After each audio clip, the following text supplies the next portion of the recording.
بسم اللہ الرحمن الرحیم۔ میں چودھری محمد فیاض انجم، صدر tehsil press club Kharian, deputy commissioner Gujrat, عزت مآب جناب صفدر حسین ورک صاحب کی توجہ ثانیہ لالہ موسیٰ کی جانب دلوانا چاہتا ہوں۔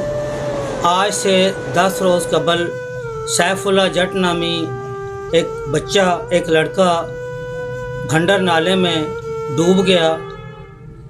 1122 کی سر توڑ کوششوں کے باوجود آج 10 دن ہو چکے ہیں، اس بچے کی ڈیڈ باڈی جو ہے وہ برآمد نہیں ہو سکی۔ اب چونکہ پانی کا بہاؤ کم ہو گیا ہے، غالب گمان یہ ہے کہ سیف اللہ کی ڈیڈ باڈی کہیں ریت کے نیچے دبی ہوئی ہے۔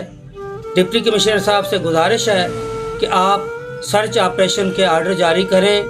تحصیل پریس کلب کھاریاں، مقامی سماجی سیاسی تنظیمات اور اہلیان لالہ موسیٰ مل کر جو ہے سرچ آپریشن میں آپ کا دست و بازو بنیں گے، اور انشاءاللہ اللہ تعالیٰ فضل و کرم فرمائے کہ سرچ آپریشن میں جو ہے وہ سیف اللہ جٹ کی ڈیڈ باڈی مل جائے، تاکہ والدین کو بھی سکون ہو سکے۔ اللہ تعالیٰ ہم سب کا حامی و ناصر۔